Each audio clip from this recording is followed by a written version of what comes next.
बुरी नज़र वाले तेरा मुंह काला। प्रेरणादायक कहानी। एक बार की बात है, एक बहुत ही गरीब परिवार की लड़की थी जिसका नाम कोमल था। उसके पिता ऑटो चलाते थे और माँ गृहिणी थी। जब कोमल छोटी थी तब उसके पिता ने उसकी पढ़ाई की फीस के लिए ऑटो चलाना शुरू किया।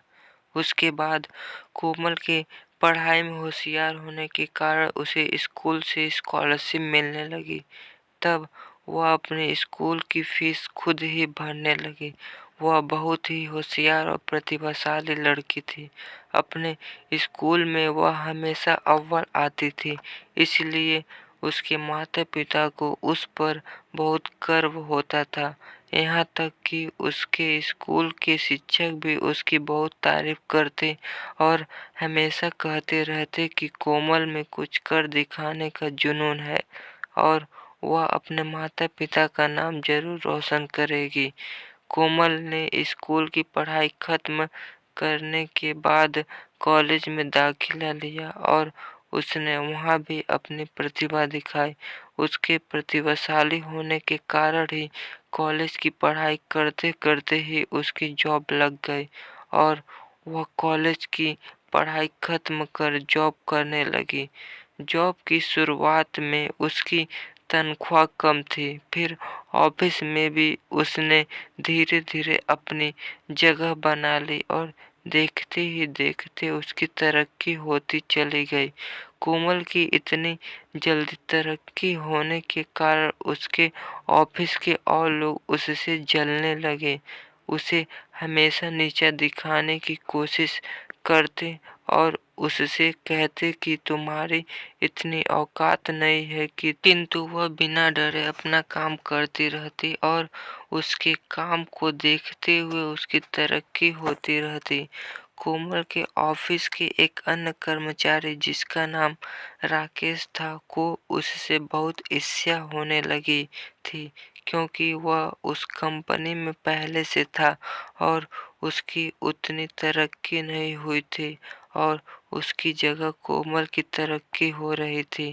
राकेश किसी भी हाल में कोमल को ऑफिस से निकालना चाहता था। इसके लिए उसने कई हथकंडे भी अपनाए, किंतु हर बार वह असफल रहा।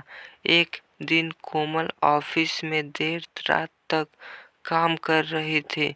उसके ऑफिस के सभी लोग एक एक कर घर जाने लगे और वह अकेले ही ऑफिस में काम कर रही थी। कोमल को अकेले ऑफिस में काम करते देख राकेश ने सोचा यही अच्छा मौका है और वह कोमल के पास जाकर बदतमीजी करने लगा। कोमल ने उसे मना करने की बहुत कोशिश की, किंतु वह उसकी बात ना सुनता। उस समय तो कोमल वहां से चली गई, परंतु इन सब से वह डरी और सहमी हुई हालत में घर पहुंची। घर पहुंचते ही उसने अपने आप को कमरे में बंद कर लिया। दूसरी तरफ राकेश यह सोचने लगा कि कोमल अब डर के कारण ऑफिस नहीं आएगी। राकेश ऐसा पहले भी कई लड़कियों के साथ कर चुका था और वे सारे लड़कियां अपनी बदनामी के डर से कुछ न कहते हुए जॉब छोड़कर चली जाती। अगले दिन कोमल सुबह उठी और ऑफिस जाने से मना करने लगी। तब उसकी माँ द्वारा पूछे जाने पर उसने सारी कहानी अपनी माँ को बताई और कहने लगी कि वह यह जॉब छोड़ देगी।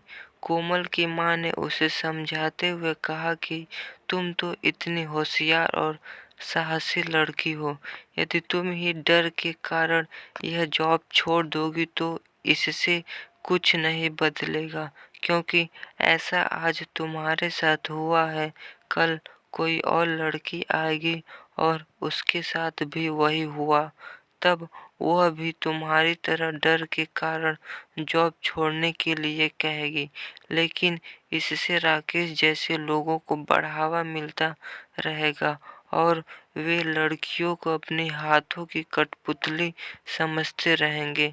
कोमल की माँ ने कोमल को ऑफिस जाने के लिए हिम्मत देते हुए कहा कि तुम्हें ऑफिस जाना चाहिए और उस आदमी का सामना कर उसके खिलाफ लड़ना चाहिए, ताकि तुम्हारे जैसी कोई और लड़की को इस मुश्किल का सामना न करना पड़े। कोमल की माँ द्वारा समझाए जाने पर कोमल ने हिम्मत करते हुए ऑफिस जाने का फैसला किया और वह ऑफिस चली गई। कोमल के ऑफिस पहुंचने के बाद राकेश उसे वहां देखकर चौंक गया, लेकिन फिर भी वह कोमल को डराते हुए कहने लगा कि तुम यहाँ आ तो गई हो, लेकिन मेरा कुछ नहीं बिगाड़ सकती। तब कोमल ने हिम्मत करते हुए अपने बॉस को उनके केबिन में जाकर राकेश के बारे में सब कुछ बता दिया। कोमल की बात सुनकर उसके बॉस ने राकेश को अपने ऑफिस से निकालकर पुलिस के हवाले करने का फैसला किया। राकेश ने अपने बॉस को बहुत सफाई देने की कोशिश करते हुए कहा कि कोमल झूठ बोल रही है, वह मुझसे जलती है, इसीलिए वह मुझे बदनाम कर रही है। किंतु उसके बॉस ने कहा कि कोमल नहीं, तुम झूठ बोल रहे हो, और उसकी एक ना सुनते हुए उसे तुरंत पुलिस के हवाले कर दिया। इस तरह राकेश कोमल को ऑफिस से निकलवाने के चक्कर में खुद ही अपनी जॉब से हाथ धो बैठा।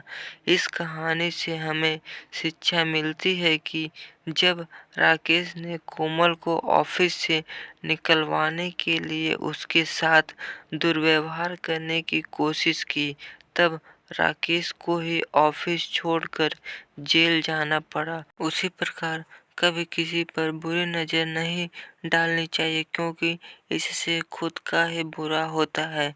इसलिए कहा जाता है कि बुरी नज़र वाले तेरा मुंह काला। तो बताइए दोस्तों, आपको यह कहानी कैसी लगी? ऐसे कहानी सुनने के लिए आप हमारे चैनल को सब्सक्राइब कर लीजिए। हम आगे के कंटेंट आपको देते रहेंगे। जय हिंद, जय भारत।